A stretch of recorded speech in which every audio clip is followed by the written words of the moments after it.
11 horas e 34 minutos, Mina Abreu já está nos nossos estúdios para falar sobre as notícias da metrópole de Campinas e, claro, voltarmos naquela atualização dos casos da Covid-19 em todo o Brasil, estado de São Paulo, região metropolitana de Campinas e também na nossa cidade. Seja bem-vinda. Bom dia, Mina.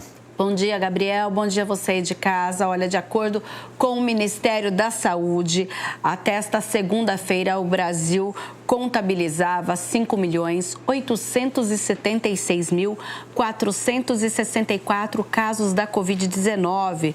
Nós temos no país 166.014 óbitos em decorrência do novo coronavírus. No estado de São Paulo, são 1.169.377 casos, com 40.576 mortes. Agora a gente vai falar então da região metropolitana de Campinas, que compreende 20 cidades. 94.923 casos confirmados na nossa região, sendo que em Campinas, até esta segunda-feira, nós tínhamos 40.125 casos. No final de semana, na verdade, até a última sexta-feira, a gente estava 39.800 e alguma coisa, e no final de semana a gente teve aí esse aumento dos números e agora a cidade soma até esta segunda-feira 40.125. Na sequência, aparecem Indaiatuba, com 8.170, Sumaré, 6.767, Santa Bárbara do Oeste, com 6.363, Americana, 6.321. Hortolândia, com 4.852, Paulínia, 4.115, Valinhos, 3.665, Vinhedo, 2.270 casos, Itatiba, 1.968 e, na sequência, tem Cosmópolis, Montemor, Arthur Nogueira, Jaguariúna, Nova Odessa e as cidades que têm menos de 1.000 casos na nossa região são Engenheiro Coelho, Santo Antônio de Posse, Pedreira, Olambra e Morungaba. Falando especificamente da cidade de Campinas, você falou que ultrapassamos a barreira dos 40 mil casos confirmados. Nós tínhamos 39.891 e na última atualização 234 casos a mais. Então, a doença continua circulando. A gente espera que por conta das eleições municipais do domingo, este número ele não cresça. A gente vai ter uma resposta ainda no final desta semana e no começo da próxima semana, mas é algo que preocupa bastante. Em isolamento domiciliar, 73 pessoas, 188 a menos, então uma boa notícia, a recuperação dessas pessoas aqui na cidade de Campinas. E agora a gente vai falar do número de mortes na nossa região. Nós temos 2.939 vidas perdidas para a Covid-19, sendo que desses números, 1.343 óbitos são da cidade de Campinas até esta segunda-feira. Sumaré aparece na sequência com 259 óbitos, seguida de Indaiatuba com 239.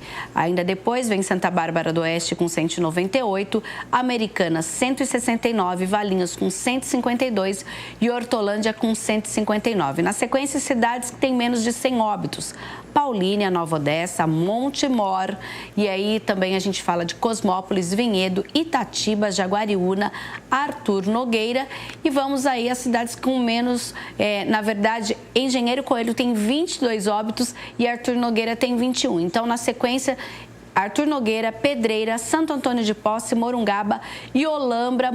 Santo Antônio de Posse, Pedreira, Morungaba e Olambra, nas últimas 3 semanas, sim, eles sempre aparecem como sendo as 4 últimas cidades. E entre Engenheiro Coelho e Arthur Nogueira, sempre há essa mudança de lugar entre o 5º e 6º último, que a gente pode dizer que nesse caso é positivo muito ficar bom. Em último, todo mundo Gabriel? Quer ficar, exatamente. No número de óbitos aqui na região metropolitana de Campinas. Falando sobre os óbitos na nossa cidade, na última atualização, 3 casos, 3 homens homens, todos tinham comorbidades, 2 na faixa de 50 a 60 anos e 1 na faixa entre 60 e 65 anos. Mina, falando agora sobre a ocupação dos leitos, né, que é uma preocupação nossa também. Isso, a gente sabe que esse monitoramento é feito com os pacientes, como você diz, que se recuperam em casa e tem um monitoramento dos pacientes hospitalizados. Em Campinas, até esta segunda-feira, dos 165 leitos existentes para a Covid-19, 92 estavam ocupados, o que corresponde, no geral, em 55,7% de ocupação. Agora, o que a gente pode pensar dessa divisão? Sempre falamos aqui. SUS Municipal, que é a rede Mário Gatti de urgência e emergência, nós temos 73 leitos disponíveis, dos quais 37 ocupados, o que equivale a 50,7%, ou seja, 36 leitos livres. Já o SUS estadual, que hoje está concentrado no HC da Unicamp, temos 30 leitos disponíveis, dos quais 7 ocupados até essa segunda-feira, o que corresponde a 23,3%, ou seja, 23 leitos vagos. E na rede particular, 62 leitos disponíveis com ocupação de 48%. Ou seja, 77,4% dos leitos ocupados. A gente tem percebido aqui que como a rede estadual, a rede privada, ela tem essa flexibilidade de colocar a mais ou a menos, sempre a gente depende desse número dos leitos disponíveis. No entanto, nesses números gerais, ela é que aumenta aí esse índice. Quando a gente fala, por exemplo, do SUS estadual, Gabriel, 23,3%, mas já no particular, 77% de ocupação. Preocupa bastante nessa situação, provando que a doença ela continua circulando, que as pessoas continuam sendo internadas com a Covid-19.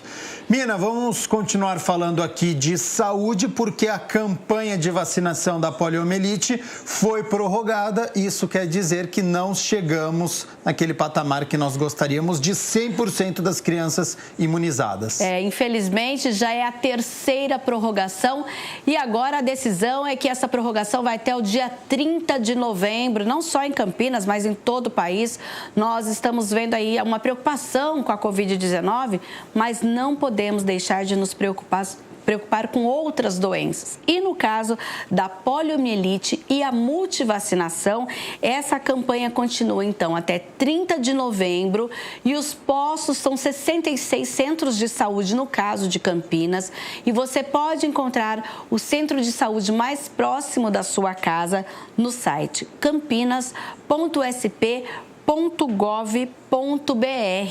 E aí é importante lembrar, olha, aqui, no caso das crianças, gente, olha, os locais de vacinação, o Zé Gotinha, que é bem conhecido, olha, então são 2 públicos, de 1 a menores de 5 anos contra a polio, que é a paralisia infantil. E os menores de 15 anos, a atualização da caderneta de vacinação, que nós temos aí a vacinação de HPV e outras doenças também, gente. Então, vamos lá dar uma olhadinha sobre como você pode procurar no campinas.sp.gov.br. Já vai aparecer esse banner com o Zé Gotinha. Vamos abrir então, Gabriel? Vamos lá, então. Olha, aí aparece falando para quem é a vacinação, a idade, etc e tal. E lá embaixo, olha, horários das salas de vacinação que ficam nos centros de saúde de Campinas. Lembrando que nós não temos um horário padrão para todos. Aí entra até por que a gente tem que se vacinar, quais são também os cuidados que devemos ter quando vamos aos centros de saúde em relação à Covid-19. Temos aí o mapeamento de toda a cidade, de onde estão os centros de saúde. Embaixo, uma descrição. Olha só, a campanha que começou dia 5 de outubro, agora até 30 de novembro, falando dos centros de saúde por região. Nós temos na região noroeste também os horários, descendo um pouquinho mais, lembrando que a região noroeste é a região que compreende aí o distrito do Campo Grande. Depois temos a região norte, que tem ali Vila Boa Vista, temos o Barão Geraldo, Jardim Eulina, São Marcos, toda a região ali dos Amarais. Na região leste, a gente também aí tem aquela região que compreende o Jardim Conceição, Joaquim Egídio, Souzas, e temos aí toda essa região dos distritos aqui na região da APA, região sul.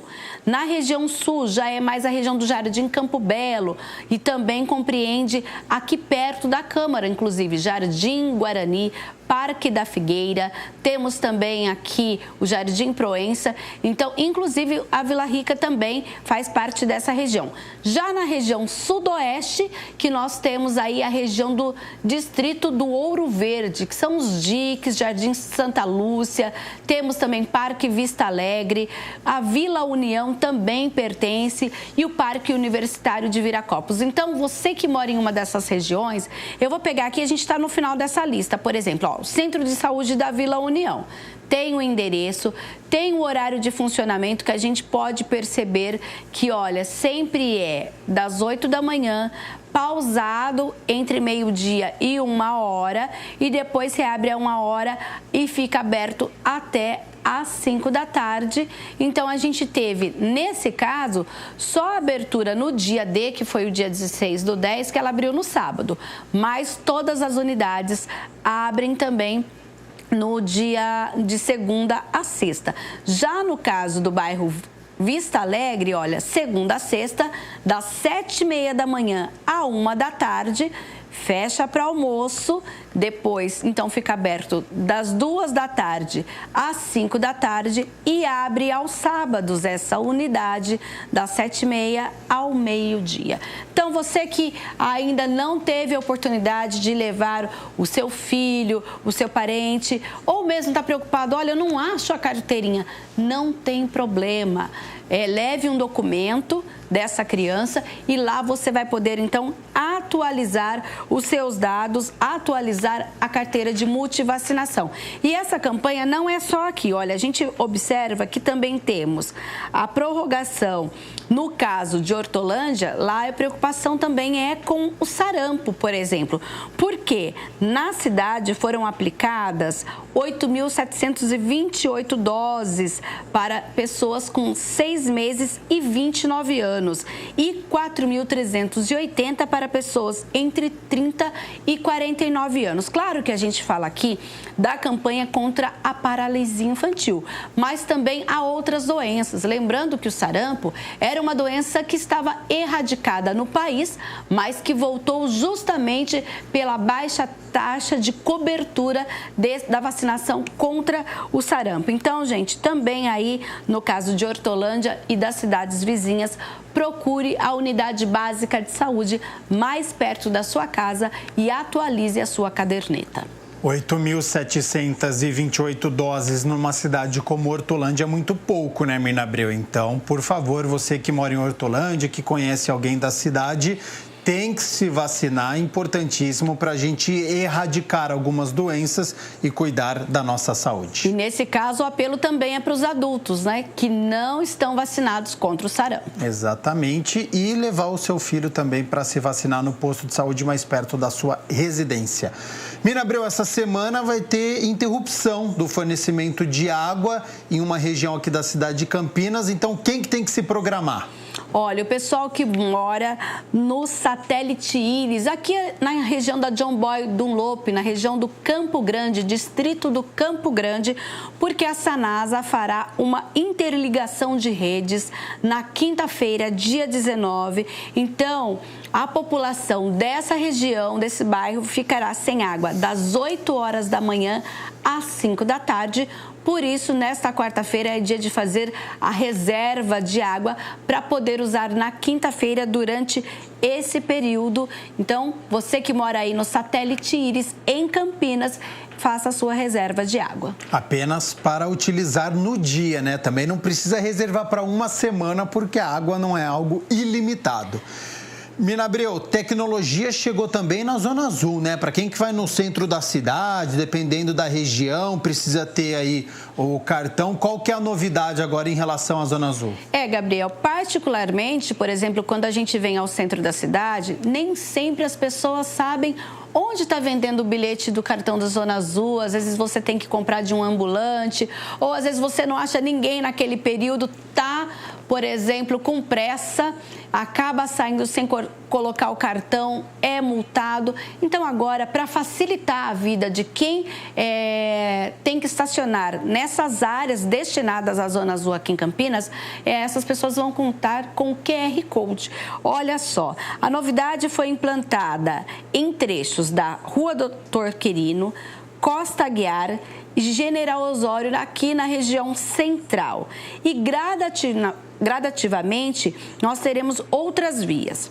A Tomás Alves, Ernesto Kuhlmann, Tiradentes, a Padre Vieira, Visconde do Rio Branco, Ferreira Penteado, Antônio Cesarino, além também da Praça Felipe Selle, que fica ali perto do Terminal Central, que é entre Álvares Machado e a Cônego Cipião. Ou seja, vai ter uma placa nessas áreas, a pessoa terá que colocar o celular, a foto, né, que tem o leitor, o celular tem que ter esse leitor de QR Code, então é só colocar no modo tirar foto, você direciona na placa e ali, pelo seu GPS, porque daí ele reconhece a área onde você está, mostra onde é o lugar mais próximo e os lugares próximos para que você possa comprar o seu bilhete do cartão da Zona Azul aqui em Campinas. Nós também temos a facilidade, caso você queira saber onde é a venda, no site da Endec, que é o endec.com.br. Você vai lá na seção Trânsito, Zona Azul, e tem uma relação de postos de venda. E aí você também pode saber, até antes de sair de casa, onde é o local em que você possa adquirir o seu bilhete da Zona Azul aqui em Campinas. E tem um aplicativo da Endec também, que você pode baixar aí na loja virtual e descobrir onde que tem pontos de venda de Zona Azul, já que é algo que precisa ser facilitado aos motoristas da nossa cidade. Mina Abreu, quem quiser visitar a Mata Santa Genebra, tá liberado agora? A gente teve uma primeira fase que inclusive mostramos aqui no Giro Ambiental, que eram visitas guiadas. E agora, olha só, a Fundação abre a Mata Santa Genebra para 2 novos trechos. Então, a gente tem opções para 2,5 km para grupo de crianças menores de 12 anos, ou seja, agora escolas que estão voltando gradativamente, nós temos algumas instituições que trabalham com crianças que também podem agendar essa visita, ou mesmo você e sua família. E temos aí também uma outra opção, que é um grau um pouco mais com dificuldade leve, que são 5 quilômetros de caminhada, e o pessoal da Fundação José Pedro de Oliveira, que administra a Mata Santa Genebra, já avisa que, apesar da dificuldade leve, exige um bom preparo físico. Lembrando que, por conta da Covid-19, uso de máscara obrigatório durante todo o período, mínimo de distância de 1,5 metro um dos outros, e ainda a gente também tem aí essa questão de, se for as crianças com a família, algumas orientações. A gente conversou aqui com o biólogo da Mata Santa Genebra, que instruiu, olha, sempre de calça, sapato fechado também, até porque a gente está num ambiente onde é a casa dos animais, então é preciso ter todo um cuidado, além de levar a sua própria água também. Quer fazer o agendamento? Eu vou dar o site agora, olha, www.fjposantagenebra, tudo junto, .sp.gov.br. Você vai lá em eventos, grupos organizados e faz a sua inscrição. Então agora, certo que eles têm, inclusive, gente, não é como antes. Agora nós temos um grupo de até 8 pessoas por passeio. Então, você que se interessa com a sua família, fique bem atento, porque esse agendamento agora ele está de forma, digamos que, um pouco mais dividido, porque não dá para fazer grandes grupos. Muito bom, é uma Ótima oportunidade de lazer também para quem está em casa. Mina Abreu, fim de ano está chegando, dezembro já está quase aí, temos Operação Verão na cidade de Hortolândia. Sim, a cidade de Hortolândia já anunciou que a Operação Verão começa dia 1º de dezembro. Isso deve acontecer também em outras cidades, já que esse movimento da Defesa Civil é um movimento estadual. E por que serve a Operação Verão? Porque nesse período a gente tem chuvas, tempestades e precisa aí se precaver e é preciso que a Defesa Civil, juntamente com as prefeituras, estejam preparadas para enfrentar qualquer problema ocasionado justamente por esse período de chuvas. Então, a gente está aí com esse alerta e as prefeituras começam a se preparar para este momento. Temos ainda também, falando de Hortolândia, Gabriel, uma inscrição para quem quer castrar o seu animal de estimação. Olha só, a prefeitura abriu nesta segunda-feira as inscrições para a campanha de castração de animais de forma gratuita, que é feito pelo DPBEA, que é o Departamento de Proteção e Bem-Estar Animal daquela cidade. Olha só, ele está localizado na rua Atanásio Gigo, número 60, na Chácara Recreio 2000. E o telefone para esse agendamento, a gente também vai passar, é o 3897-3312. Você que mora em Hortolândia, estava aguardando para cadastrar o seu animal de estimação, pode ter informações neste número e ainda fazer o agendamento. Lembrando que no dia marcado, o proprietário vai levar o seu pet para fazer a castração, que vai acontecer na sexta-feira, que é no Dia da Consciência Negra, e também no próximo sábado, entre 8 da manhã às 5 da tarde. E a castração evita inúmeras doenças aos animais. Superpopulação é um problema de saúde pública também, então é importantíssimo a castração dos animais. E para a gente poder encerrar, Mirna Abreu, o Rubens Morelli é o nosso repórter de cultura. Só que o quadro entra só no fim da semana. E durante a semana eu gosto de assistir algumas lives, gosto de assistir alguns eventos. Então eu gosto quando você traz algumas informações na parte de cultura, que é o que acontece hoje. E a gente está com o Sesc Online mais uma vez, abrindo a semana de lives. Hoje, a partir das 7 da noite, olha só, projetos circenses. Nós estamos falando aqui do lançamento aí do Cenas de um Picadeiro do Sesc Campinas, com o lançamento de mais um vídeo. Hoje, Débora Ikishawa e Alessandro Coelho, que se apresentam na live de hoje, que está no estará no youtube.com/Sesc Campinas, com transmissão simultânea também no Facebook e Instagram do Sesc Campinas. Mas tem programação até o final de semana. Olha, na quinta-feira, ainda dentro do projeto Cenas de um Picadeiro, nós temos Kelly Xerete, que também vai fazer aí o corpo acrobático a partir das 7 da noite, entre 7 e 8 e meia da noite. E já no sábado, temos Gabriel Manzini da CIA Uzinaste,